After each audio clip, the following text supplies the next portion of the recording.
तो एक समय वो था जब महिलाएं सिर्फ चार दीवारी में रहती थीं और चूल्हे चौके तक ही सीमित थे, लेकिन अब आज की तारीख में अगर हम देखें तो महिलाएं हर क्षेत्र में अपना परचम लहरा रही हैं।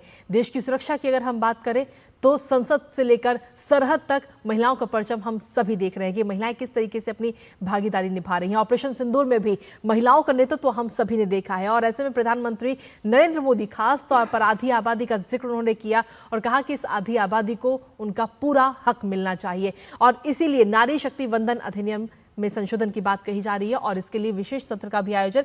लेकिन उससे पहले आज की अगर हम बात करें तो आज जो एक पूरा कार्यक्रम रखा गया है सम्मेलन का नारी शक्ति को लेकर के, इसमें कई सारी नारियां भी हमें दिखेंगी जिन्होंने अपने अलग अलग क्षेत्रों में अलग अलग प्रख्याति हासिल की और साथ ही एक अलग उपलब्धि हासिल की है। वो सभी इस कार्यक्रम में शामिल होती हुई नजर आएंगी। साथ ही प्रधानमंत्री नरेंद्र मोदी इस कार्यक्रम को संबोधित भी करेंगे, क्योंकि जब 4 पिलर्स की बात प्रधानमंत्री नरेंद्र मोदी कहते हैं कि विकसित राष्ट्र के लिए 4 पिलर्स का होना बहुत जरूरी है, तो उसमें एक पिलर महिलाओं के लिए भी है कि महिलाएं जब सशक्त होंगी तभी आगे आने वाले समय में हमारा राष्ट्र विकसित होगा, हमारा राष्ट्र सशक्त होगा। प्रधानमंत्री इस सम्मेलन को संबोधित करते हुए आज नजर आएंगे। नारी शक्ति वंदन सम्मेलन, जिसमें विभिन्न क्षेत्रों की जो प्रख्यात हस्तियां हैं वो इसमें शामिल होंगी। खुद प्रधानमंत्री नरेंद्र मोदी इस कार्यक्रम को संबोधित करेंगे और साथ ही विशेष उपलब्धि वाली जो महिलाएं हैं वो भी इसमें हिस्सा लेंगी, वो भी इसमें शामिल होती हुई नजर आएंगी, क्योंकि इस समय हर किसी का फोकस, हर क्षेत्र का फोकस यही है कि विकसित भारत 2047 का जो विजन है वो हमारा जल्द से जल्द पूरा हो। और हमारे साथ इस कार्यक्रम में बातचीत करने के लिए इस वक्त हमारे साथ एक खास मेहमान जुड़ गई हैं। द ट्रिब्यून से एसोसिएट एडिटर अदिति टंडन इस वक्त हमारे साथ जुड़ गए हैं। अदिति जी, बहुत बहुत स्वागत है आपका हमारे आज के इस खास कार्यक्रम में। और आप और हम दोनों ही महिलाएं और महिलाओं को लेकर ही हम जिक्र कर रहे हैं, चर्चा कर रहे हैं, तो आपसे जानना चाहेंगे, आपका एक लंबा अनुभव भी रहा है, तो ऐसे में महिलाओं का जो ये सफर रहा उससे आप कैसे देखती हैं? देखिए, बहुत ही लंबी लड़ाई रही है कृतिका जी। आपको पता है कि पहली बार इस बिल को इंट्रोड्यूस किया गया था पार्लियामेंट में आई थिंक 1996 में। जी, आपको याद होगा उस वक्त एक कमेटी बनाई गई थी, गीता मुखर्जी की कमेटी। गीता मुखर्जी ने बहुत एक डिटेल्ड रिपोर्ट दी थी। उसके बाद कई सरकारों ने कोशिश की कि इस बिल को पारित किया जाए, पर हम सब जानते हैं कि राजनीतिक कंपल्शंस की वजह से कभी सोशलिस्ट पार्टीज नहीं मानी, कभी कोई और नहीं माना, उसकी वजह से ये लंबित रहा। लास्ट जो सीरियस अटेम्प्ट हुई थी वो 2008 में हुई थी, लेकिन उसके बाद फिर से ये बिल लैप्स हो गया। यूपी जो कांग्रेस की सरकार थी वो इसको नहीं पारित करवा पाई। हालांकि उनके फ्रेंडली एलाइज थे बहुत सारे, जैसे कि जनता दल यूनाइटेड थे, उसमें शरद पवार जी का एक बहुत स्ट्रॉन्ग ऑब्जेक्शन रहता था इस बिल को लेकर। जी, कहने का मतलब है कि ओवरऑल इस बिल की जो जर्नी है वो बहुत ही चेकर्ड रही है, बहुत ही पेनफुल रही है। और मुझे आज भी याद है कि जब मैं उन दिनों इस बिल पर लिखा करती थी, एक बहुत ही स्टार्क गीता मुखर्जी, जो पहली महिला अध्यक्ष थी इस कमेटी की, पार्लियामेंट्री कमेटी जिसने पहला ड्राफ्ट बनाया था, उन्होंने अपनी एक्सपीरियंसेस में कृतिका लिखा था कि जब उन्होंने पब्लिक कंसल्टेशन इस बिल को लेकर जारी की थी पूरे देश में, तो उनको खून से चिट्ठियां लिखी थी महिलाओं ने। तो इतना महिलाओं का इस बिल के प्रति स्नेह था। वो 1996 में चाहती थी कि महिला आरक्षण आए, क्योंकि पॉलिटिकल रिप्रेजेंटेशन ही सबसे इंपॉर्टेंट रिप्रेजेंटेशन है कृतिका। आप कुछ भी कहते रहिए कि समाज में आपने महिलाओं को एनेबलिंग एनवायरनमेंट दे दी, महिला स्पेस में चली गई, महिला अब कॉम्बैट रोल्स में आर्म्ड फोर्सेस में आ रही हैं, कोविड वैक्सीन महिला बना रही हैं, चंद्रायन में महिलाओं की भूमिका है, पर क्या महिलाएं जहां मैटर करता है वहां हैं उतनी संख्या में जितनी की होनी चाहिए? जी, हमारा जो करंट लोकसभा है उसमें 74 महिलाएं हैं, पिछले लोकसभा में 78 महिलाएं थी, तो थोड़ा सा फॉल ही हुआ है नंबर्स में। तो हम इतनी बड़ी एक कॉन्स्टिट्यूशन और पार्लियामेंट्री डेमोक्रेसी हैं जिन्होंने देश जब आजाद हुआ उसी वक्त महिलाओं को वोटिंग राइट्स दे दिए थे। बिल्कुल। हमारे कॉन्स्टिट्यूशन में जो कॉन्स्टिट्यूएंट असेंबली की डिबेट्स आप उठा के देख लीजिए, उसमें इतनी प्रोग्रेसिव विचार वाले हमारे कॉन्स्टिट्यूएंट असेंबली के सब मेंबर्स थे। सब ये चाहते थे कि महिलाओं को इक्वल अधिकार दिया जाए, लेकिन देखिए 33% रिजर्वेशन देने में कितना विलंब हो चुका है। मतलब अब अगर एक उम्मीद की किरण नजर आ रही है तो मुझे ऐसा लगता है, और लार्जली ये उम्मीद सभी महिलाएं करती हैं, कि एक राजनीतिक कंसेंसस उस पर बनेगा और ये आराम से पारित हो जाएगा, ताकि ऐसा ना लगे कि किसी मन मुटाव में ये एजेंडा पारित हुआ है, क्योंकि इस एजेंडा का अब टाइम आ चुका है। जैसे मनमोहन सिंह जी कहा करते थे कृतिका, जब उन्होंने फाइनेंशियल रिफॉर्म्स पे अपनी स्पीच दी थी 1991 में एज फाइनेंस मिनिस्टर, और जब अनलॉक किया था भारत का पोटेंशियल, उन्होंने विक्टर ह्यूगो को कोट किया था पार्लियामेंट में, ये कहते हुए कि financial and economic reforms is an idea whose time has come. तो उन्हीं के शब्दों को बोरो करते हुए मुझे ऐसा लगता है women's reservation is an idea whose time has come. जिस तरीके से हम विकसित राष्ट्र की बात करते हैं, विकसित भारत की बात करते हैं 2047 तक, और इसमें हर एक क्षेत्र की अपनी एक भूमिका है, हर एक इंडस्ट्री की अपनी भूमिका है। आत्मनिर्भर होते भारत की भी हम लगातार बात करते हैं, लेकिन महिलाओं की भूमिका की अगर हम बात करें तो वो भी अब बढ़ती हुई नजर आएगी, क्योंकि महिलाओं ने एक लंबा सफर, जैसा कि आपने बताया भी, एक लंबा सफर, एक लंबी लड़ाई तो हमने लड़ी ही है, लेकिन इसके साथ ही अभी तक हम सिर्फ दूसरों का नेतृत्व देख रहे थे, महिलाएं अब नेतृत्व करती हुई नजर आएंगी हमें। बिल्कुल, देखिए, जब हमारे देश में पंचायती राज के लेवल पर विमेन आरक्षण दिया गया था, तब भी आपको याद है कृतिका, बहुत सारे स्केप्टिक्स यही कहा करते थे कि महिला शक्ति कहाँ से तैयार होगी, महिला लीडरशिप के लिए कैसे तैयार होगी। हाँ, बहुत सारी प्रॉब्लम्स आई इनिशियल ईयर्स में। ऐसा होता रहा कि महिलाओं के नाम पर उनके पति पंचायत चलाते रहे। जी बिल्कुल। सरपंच पति का कॉन्सेप्ट हमने सुना। उसके बाद मेनका गांधी जी जब women and child development minister थी, उन्होंने एक बहुत बड़ा नेशनल सम्मेलन बुलाकर इस चीज के खिलाफ एक मुहिम भी चलाई थी। पंचायती लेवल की जितनी भी पंचायत लीडर्स हैं उनको बुला के ट्रेनिंग दी थी, स्किलिंग की थी उनकी। और अब हम देख रहे हैं कि बहुत सारे विलेजेस में महिलाएं मीनिंगफुल और एक्चुअल कंट्रीब्यूशन दे रही हैं एज सरपंचेस, लोकल बॉडीज में, हर जगह। आप देखिए मुंबई में अभी Brihan Mumbai municipal corporation election में महिला मेयर बनी है। तो एक बहुत, ये दूसरी महिला मेयर हैं बीएमसी की, कृतिका जी। तो महिलाओं को पॉलिटिकल रिप्रेजेंटेशन जब जब दिया गया है, मुझे ऐसा लगता है तब तब सोसाइटी का ज्यादा उत्थान हुआ है, सिंपली बिकॉज महिलाओं के हाथ में पैसा ज्यादा अच्छे से खर्च होता है। ये मैं नहीं कह रही, ये तमाम रिसर्च, साइंटिफिक और इकोनॉमिक एनालिस्ट ने ये प्रूव किया है कि जब जब महिलाओं को लॉ मेकिंग में वॉइस मिली है, अब 33% आरक्षण से क्या होने वाला है कि महिलाएं, भारत की जो पॉलिसी बनेगी, भारत की जो लॉज बनेंगी, लेजिस्लेशंस ड्राफ्ट होंगी, उसमें महिलाओं का बहुत बड़ा से होने वाला है अगर उनकी संख्या लोकसभा में बढ़ेगी। तो उससे क्या होगा कि एक महिला पर्सपेक्टिव आएगा हर इशू में। Suppose sexual harassment of women at work place, छोटी सी बात आप कर लीजिए, तो उस पर अगर डिबेट हो, उस पर महिलाओं का अपना कंट्रीब्यूशन हो, अपना एक नैरेटिव हो, तो उससे क्या होता है, लॉज भी सशक्त होती। बिल्कुल। बहुत सारी कंट्रीज में जहां जहां एफर्मेटिव एक्शन दिया गया है, जहां जहां महिला आरक्षण दिया गया है, वहां वहां ये पाया गया है कि उस देश का जितना भी विधायी तंत्र है वो सशक्त ही होके निकला है। दूसरा, महिलाओं का जो कंट्रीब्यूशन है वो फाइनेंशियल कंसोलिडेशन जो कंट्रीज की होती है उसमें बहुत महत्व रखता है, क्योंकि जब जब महिलाओं के हाथ में पैसा देते हैं आप, हमारी तो फाइनेंस मिनिस्टर महिला हैं, आप देखिए उन्होंने लार्जली वेस्ट एशिया क्राइसिस में कितना अच्छा नेतृत्व दिया है। मतलब आप कुछ भी कहते रहिए, शॉक जिसको कहते हैं बहुत ज्यादा हमारे देश को नहीं लगा है। हमारे नेबरहुड में आप देखिए पावर कट्स हो रहे हैं, स्कूल बंद हैं, यूनिवर्सिटीज बंद हैं, वर्क फ्रॉम होम चल पड़ा है क्योंकि मैनेज नहीं कर पा रही हैं इकोनॉमीज। तो एक महिला वित्त मंत्री हैं हमारी, और उन्होंने लार्जली वेस्ट एशिया युद्ध के बावजूद भारत की इकोनॉमी को बहुत अच्छे से संभाल कर रखा है। तो यही जब और महिलाएं आएंगी, तो जैसा कि आपने सही कहा कि महिलाओं को ऑलरेडी इतना अपॉर्चुनिटी मिल रहा है स्कीम्स के माध्यम से, तो अब उनको रियल पॉलिटिकल रिप्रेजेंटेशन देने का भी वक्त आ गया है। बिल्कुल, क्योंकि स्कीम्स के जरिए महिलाओं को उत्थान तो हुआ ही है, महिलाएं आत्मनिर्भर भी बनी हैं, आर्थिक मजबूत भी होती हुई नजर आई हैं महिलाएं, और अपने बलबूते पे अपने परिवार को भी चला रहे। फिर चाहे हम कई सारी योजनाओं की बात करें, लखपति दीदी की बात करें, इसके अलावा सरकार की तरफ से भी कई सारी योजनाएं हैं जिन्होंने महत्वपूर्ण भूमिका निभाई है। लेकिन इस बीच अगर हम देखें तो पिछले कुछ सालों में क्या आपको लगता है कि जो पुरुष प्रधान की एक सोच थी उसमें भी बदलाव नजर आया है महिलाओं के प्रति?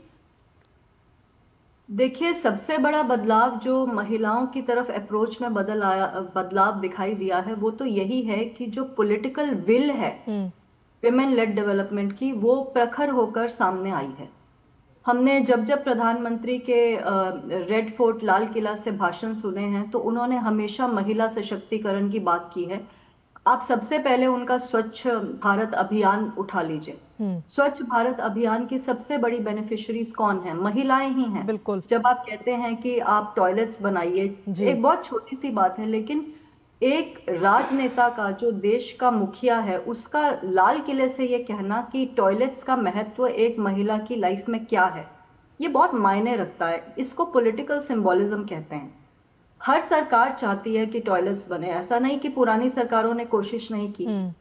जब एक देश का जो चलाने वाला मुखिया है वो अपना, जिसको कहते हैं पॉलिटिकल वेट, एक कैंपेन के पीछे देता है, उसका असर होता है। उससे क्या होता है? जन भागीदारी बढ़ती है उस पर्टिकुलर कैंपेन की।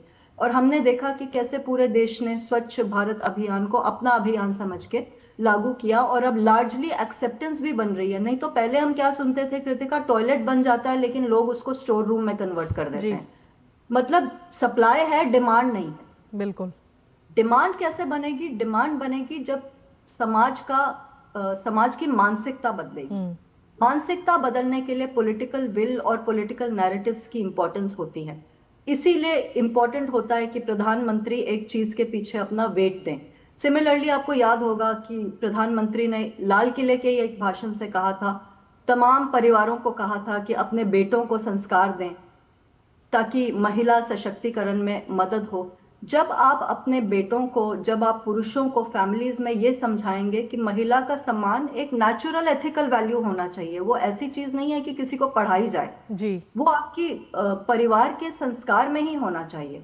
परिवारों से ही सबसे इम्पोर्टेंट लेसन शुरू होते हैं, क्योंकि परिवार ही प्रथम पाठशाला है कृतिका। बिल्कुल। तो इसी तरीके से महिला आरक्षण के पीछे भी प्रधानमंत्री ने पर्सनल वॉइस दी है। आप देख रहे हैं कि रोज इस बारे में वो बोल रहे हैं। कल उन्होंने पॉलिटिकल पार्टीज को पत्र लिख के भी अपील की है कि अब महिला आरक्षण के रास्ते में कोई रोड़ा ना आए और सब समर्थन करें इस बात का, क्योंकि सभी चाहते हैं। ऐसा नहीं है कि कोई सरकार नहीं चाहती, कांग्रेस भी चाहती है, लेफ्ट पार्टीज तो कब से चाहती हैं। गीता मुखर्जी, जो पहली मैंने आपको अभी महिला बताई, जो जी। कमेटी की चेयरपर्सन थी, वो तो लेफ्ट फ्रंट की ही लीडर थी। बिल्कुल। तो सब चाहते हैं कि महिला आरक्षण जल्दी से जल्दी आए, और मुझे लगता है इस पे कंसेंसस बन भी जाएगा। लेकिन अदिति जी, अगर हम देखें तो महिलाओं के लिए संख्या तो बढ़ा दी जाएगी, लेकिन कई बार जब हम बाजार में निकलते हैं, ग्राउंड जीरो पर निकलते हैं, तो लोगों की ये सोच है कि ये तो सिर्फ संख्या बढ़ जाएगी, लेकिन उसके बावजूद भी जो नेतृत्व है वो पुरुष ही करेंगे। ऐसी सोच अभी भी बाजार में, या यूं कहें कि हमारे समाज में है। उसके बदलाव के लिए हमें क्या कुछ करना चाहिए? देखिए, प्रकृति का एक नियम होता है कृतिका, कि पहले आप कोई डिसीजन लेते हैं, उसके बाद आप, जिसको कहते हैं ना, you learn while you are on the job. आप महिला एंकर हैं, मैं महिला पत्रकार हूं, हम जानते हैं कि न्यूज रूम में हमने कितना कुछ अपने जॉब में सीखा है। जी। जब हम शायद जर्नलिज्म में आए थे, तब हमें इतनी मेच्योरिटी नहीं थी जर्नलिज्म को समझने की, जितना कि हमको ग्राउंड ने समझाया है। बिल्कुल। जब हम कोई इवेंट कवर करने फील्ड में निकलते हैं, चाहे वो दंगे हों, चाहे वो फ्लड्स हों, चाहे वो वॉर हो, तो हमें जिसको कहते हैं ग्राउंड रिपोर्टिंग बहुत कुछ सिखाती है। वैसे ही जब महिला आरक्षण हो जाएगा कृतिका, तो बहुत कुछ महिलाओं को ये डिसीजन ही सिखा देगी। जब आपको समुंदर में फेंक दिया जाता है तैरने के लिए, आप तैरना सीख ही लेते हैं। बिल्कुल। ये कोई आज की कहावत नहीं है, ये तो प्रकृति का नियम है। जब आप कुछ दे ही देंगे किसी को कि ये आपको अचीव करना है, तो वो अचीव करने के लिए स्किल्स महिलाओं को ढूंढने आते हैं। ये हर सेक्टर में महिलाओं ने दिखाया है। जब जब आपने उनको कोई मौका दिया है, तब तब उन्होंने अपना परचम लहराया है। मतलब स्पेस तक महिलाएं भारत को लेके गई हैं। तो पॉलिटिकल रिप्रेजेंटेशन तो उनके लिए बहुत छोटी सी बात है। बिल्कुल, पॉलिटिकल रिप्रेजेंटेशन भी हमें बहुत जल्द मिलेगा, लेकिन इसके साथ ही अगर पिछले कुछ सालों की अगर हम बात करें, तो खासतौर पर महिलाओं को ध्यान में रखते हुए कई सारी योजनाएं भी सरकार की तरफ से लाई गई, जिसके जरिए कहीं ना कहीं आज की जो महिला है वो मजबूत भी हुई है, हर क्षेत्र में आगे बढ़ रही है। और ऐसे में, लेकिन सवाल ऐसे में ये भी उठता है कि जो काम मोदी सरकार ने किया है, वो काम आखिर पहले क्यों नहीं किया गया? पिछली सरकारों के सामने आखिर ऐसी कौन कौन सी चुनौतियां रही जिसकी वजह से जो काम आज हो रहा है वो पहले नहीं हो पाया? अदिति जी। देखिए, जैसा कि मैं राजनीति को कवर करते हुए मुझे ऑलमोस्ट 20 इयर्स हो गए हैं, तो मैंने जैसा कि अभी पहले कहा आपको कि सरकारों की मंशा, आई एम श्योर, यही रहती है कि हर सेक्टर का सशक्तिकरण हो। उसमें महिलाएं भी एक हैं। और कोशिश हर सरकार की रहती है कि अच्छा काम हो, लेकिन जाहिर सी बात है कि क्या अच्छा काम करने के लिए सिस्टम्स प्लेस में हैं। जैसे कि राजीव गांधी जी की इंटेंशन हमेशा अच्छी थी। उन्होंने खुद ही एक पब्लिक पोडियम से कह दिया था कि हम 1 रुपया भेजते हैं तो 15 पैसे पहुंचते हैं। जी। तो वो खुद ही अपनी सरकार की खामियों का बखान कर रहे थे। वो कह रहे थे कि मेरी अपनी सरकार इतना कुछ करना चाहती है पर ट्रांसलेट नहीं हो पाता ग्राउंड में। तो होता क्या है कृतिका कि सरकारों को पॉलिसी तो बनानी ठीक है, सब सरकारें बनाती हैं, लेकिन उनके क्रियान्वयन के लिए आपने क्या मैकेनिज्म्स तैयार किए हैं, क्या आपने zero tolerance for corruption system में इनबिल्ट मैकेनिज्म्स तैयार किए हैं, ये बहुत इंपॉर्टेंट चीजें होती हैं। जैसा अगर आप 2014 से लेके भाजपा लेड एनडीए गवर्नमेंट का विश्लेषण करें तो आप ये पाएंगे कि आधार का जो इंफ्रास्ट्रक्चर वो तो पहले से कांग्रेस के टाइम से था, और डायरेक्ट बेनिफिट ट्रांसफर की भी बात कांग्रेस के टाइम से चल रही थी। लेकिन भाजपा सरकार ने आके क्या किया कि एक वॉर फुटिंग पर जैम ट्रिनिटी बनाई, जिससे जनधन अकाउंट्स खुलवाए गए, मोबाइल्स लोगों के हाथ में दिए गए, और ये इंश्योर किया गया कि बहुत सारे बैंक अकाउंट्स महिलाओं के नाम पे भी खुले। उससे क्या हुआ कि जो पैसा आपने देना था लोगों के अकाउंट में सीधा गया। बिल्कुल। लूप होल्स कम हुए। जो पहले साइफन ऑफ हो जाता था करोड़ों की मात्रा में, मतलब घोष बेनिफिशरीज होते थे कृतिका, जो बेनिफिशरीज होते ही नहीं थे उनके अकाउंट्स खुले हुए थे। तो आपने सिस्टम को क्लीन अप किया। बेसिकली आपने क्या करना होता है, स्कीम बनाने के बाद उसको इंप्लीमेंट करने के तरीके भी ढूंढने होते हैं ना, स्कीम खाली पेपर के लिए तो बनती नहीं जी। तो अभी पिछले कुछ 10-11 सालों में बहुत सारे सिस्टम्स ऐसे बने हैं जिसके माध्यम से लोगों को जो सरकारी स्कीमों का लाभ है वो सीधा पहुंच रहा है। वो हम चुनावों में भी देख रहे हैं कृतिका, एक पूरी लाभार्थी क्लास खड़ी हो गई है, जिसकी वजह से बहुत विश्लेषकों ने कहा है कि जो भाजपा की बार बार कुछ प्रदेशों में भी जीत हुई है उसके पीछे लाभार्थी क्लास का भी हाथ है, क्योंकि उनको बेनिफिट्स मिल रहे हैं, चाहे वो डायरेक्ट ट्रांसफर हो, जैसे किसान सम्मान निधि का पैसा हो, या सुकन्या समृद्धि योजना का पैसा हो, या मुद्रा योजना में जो महिलाओं को लोन देना हो, तो सब कुछ लोगों के घरों में पहुंच रहा है, हाथों में पैसे पहुंच रहे हैं। तो मुझे ऐसा लगता है कि मंशा हर सरकार की रही, लेकिन क्रियान्वयन करने के जो तरीके हैं वो अब शायद बेहतर हुए। जब हम क्रियान्वयन की बात कर रहे हैं तो क्रियान्वयन का असर भी बहुत जल्दी कहीं ना कहीं नजर आएगा। आपके पास में वापस आएंगे, लेकिन लगातार हम अपने दर्शकों को भी दिखा रहे हैं कि जिस तरीके से अब से कुछ ही देर में तस्वीरें भी सामने आएंगी, लेकिन महिलाएं जब आगे बढ़ती हैं तो आगे बढ़ने से, जब एक अकेली महिला आगे बढ़ेगी तो उसका जीवन नहीं बदलता बल्कि एक पूरा समाज भी आगे बढ़ता है। इसका भी जिक्र हम लगातार कर रहे हैं। लेकिन पिछले कुछ सालों में महिलाएं जिस तरीके से आर्थिक तौर पर भी मजबूत हुई हैं, अपने परिवार को उन्होंने मजबूत किया है, हर क्षेत्र में आगे बढ़ रही हैं। अब पहले परिवार होते थे कि जब कोई भी लड़की जब पैदा होती है घर में तो ये कहा जाता था कि उसको 18 साल की उम्र तक बड़ा करना है, उसके बाद में उसकी शादी कर देनी है। लेकिन अब उस सोच में भी हमने पिछले कुछ सालों में परिवर्तन देखा है, क्योंकि अब कहीं ना कहीं पेरेंट्स ये कहते हैं कि शादी तो होती रहेगी लेकिन उससे पहले बच्चे को पढ़ाना बेहद जरूरी है। अदिति जी लगातार हमारे साथ बनी हुई हैं। अदिति जी, मैं लगातार इस बात का जिक्र अपने परिवार में भी जब हम लोग एक साथ बैठते हैं तब भी करते हैं कि एक समय वो था कि जब लड़कियों को सिर्फ शादी की ही जिम्मेदारी सबसे ज्यादा मानी जाती थी कि 18 साल की होगी और 19 साल और 20 साल में उसकी शादी कर दी जाएगी। लेकिन अब पेरेंट्स की सोच में भी एक बड़ा परिवर्तन हम सभी ने देखा है। अब पेरेंट्स की चाहे एक बेटी हो, 2 बेटी हो, 4 बेटी हो, हर पेरेंट्स यही कहता है कि हम अपनी बेटी को आगे बढ़ाएंगे, वो खुद अपने पैरों पे खड़ी होगी, मजबूत होगी। जी बिल्कुल, ये भी समाज की मैच्योरिटी का एक साइन है कृतिका, कि बहुत पहले आप जैसा कह रही थी ऐसा ही था। ऐसा नहीं है कि हर सोसाइटी से ये जो ईवल्स हैं ये खत्म हो गए। जो स्टीरियोटिपिकल सोच है जो महिलाओं को आगे बढ़ने से रोकती है, अभी बहुत सारे समाजों में कायम भी है। हम आज भी सुनते हैं कि अगर आप सेक्स रेशो की बात करें तो बहुत से प्रदेश ऐसे हैं जहां सेक्स रेशो अभी भी बहुत इंप्रूव होने की स्थिति में है, लेकिन बहुत सारी गेन्स हमने पीछे देखी हैं होती हुई। पंजाब, हरियाणा जैसे प्रदेशों में जहां सेक्स रेशो को लेके बहुत चिंता थी, तो सरकार ने बहुत अच्छे आंकड़े अभी पाए हैं। बेटी बचाओ बेटी पढ़ाओ आंदोलन का भी बहुत ग्राउंड पर असर हुआ है।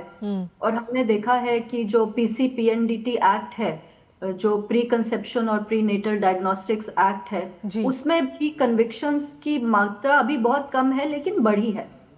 तो हम सॉल्यूशंस की तरफ ध्यान दें अगर, तो ये चीजें बेहतरी की तरफ बढ़ती रह सकती हैं। और ये बहुत इंपॉर्टेंट संकेत है सोसाइटी में कि अब पेरेंट्स जो हैं वो भेदभाव नहीं रखते। बहुत सारे पेरेंट्स, आपको याद होगा कि सेल्फी विद डॉटर एक सोशल मीडिया कैंपेन चला था 2 साल जी पहले, उसने कितना तूल पकड़ा था। बिल्कुल। हरियाणा के ही एक पेरेंट ने अपनी बेटी के साथ, एक फादर ने अपनी बेटी के साथ अपनी सेल्फी पोस्ट की थी, उसके बाद पूरे देश में एक बहुत अच्छा पॉजिटिव माहौल क्रिएट हुआ था, फिर सबने अपनी सेल्फी पोस्ट की। तो इन चीजों से क्या है, एनर्जी आती है और महिलाओं को अपनी पोटेंशियल को रियलाइज करने का बल मिलता है। तो मैं आपसे पूरी तरह से सहमत हूं कि अब बहुत सारे घरों में बदलाव आ रहा है। अब इनफैक्ट मैं कल ही किरण सेठी हैं, दिल्ली पुलिस की जी बहुत ही एक दबंग नेता, नेता कह रही हूँ, बहुत दबंग पुलिस सिपाही हैं। अफसर जी। उनको लेडी सिंघम के नाम से जाना जाता है। कल मैं उनको कहीं मिली तो वो कह रही थी कि सेल्फ डिफेंस में वो कितने सारे लोगों को, कितनी सारी महिलाओं को ट्रेनिंग हम्म। दे चुकी है। तो अब देखिए, महिलाओं में ये भाव भी आ रहा है कि हम चाहे जितनी मर्जी सशक्त हो जाए, हम्म। पर हमें सेल्फ डिफेंस की ट्रेनिंग लेनी चाहिए। मुझे ऐसा लगता है कृतिका, सेल्फ डिफेंस एक ऐसा सेक्टर है जहां महिलाओं को बढ़ चढ़ के हिस्सा लेना चाहिए, अपने आप को प्रबल करना चाहिए, बिल्कुल ताकि वो कभी ऐसी स्थिति में हो तो अपना डिफेंस खुद कर पाए, वो किसी पर निर्भर क्यों रहें। बिल्कुल। और सेल्फ डिफेंस वाकई बहुत ज़्यादा ज़रूरी है, और ये बात जो दर्शक इस समय हम देख रहे हैं उनको भी समझनी चाहिए। जो पेरेंट्स हैं, जो अभिभावक हैं, वो इस समय अगर हम देख रहे हैं, हमें देख पा रहे हैं, तो उन्हें भी ये बात ज़रूरी है, समझनी है कि जो बेटियां हैं उनको आर्थिक तौर पर ही मजबूत करना ज़रूरी नहीं है, उनको आर्थिक तौर पर मजबूत भी करना है, उनको उनके पैरों पर भी खड़ा होना है। और सेल्फ डिफेंस दिखाना के अगर बात करें तो उन्हें वो सिखाना भी बेहद ज़रूरी है, जो पहले के टाइम पे, या यूँ कहें कि आज से 15 साल पहले भी सेल्फ डिफेंस को लेकर इतना हम जिक्र नहीं करते थे अदिति जी। लेकिन आज देखिए, हम सेल्फ डिफेंस की भी बात करें, जिससे कि महिलाएं अपने आप में महत्वपूर्ण हो, अपने आप में एक मजबूती वो फील कर सके। जी बिल्कुल। और आप ये भी देख रही हैं कृतिका कि फाइनेंशियल वर्ल्ड में भी बहुत सारे स्टार्टअप्स का नेतृत्व अब महिलाएं कर रही हैं।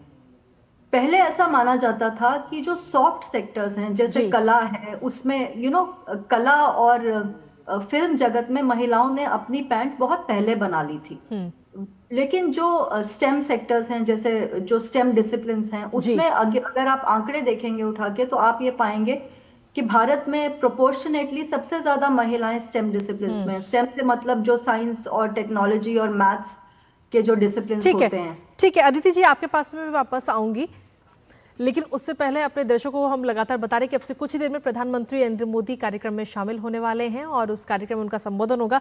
सीधे तौर पर आज का जो ये कार्यक्रम है वो महिलाओं पर ही आधारित है, और इसमें अलग अलग क्षेत्र की कई प्रख्यात हस्तियां जो हैं वो इसमें शामिल होंगी। वो महिलाएं इसमें शामिल होंगी जिन्होंने अपने अपने क्षेत्र में एक अलग ही उपलब्धि हासिल की है, क्योंकि लगातार हम महिलाओं का जिक्र कर रहे हैं कि महिलाएं किस तरीके से आगे बढ़ रही हैं, हर क्षेत्र में सशक्त भी हो रही हैं, मजबूत भी हो रही हैं। और महिलाओं ने पंचायत से लेकर के संसद तक का ये सफर भी तय किया है, क्योंकि अब महिलाओं के सिर्फ विकास की बात नहीं होती, बल्कि बात होती है महिलाओं के नेतृत्व की भी। आइए सब मिलकर देश का गौरव, विश्व मंच पर भारत की सशक्त पहचान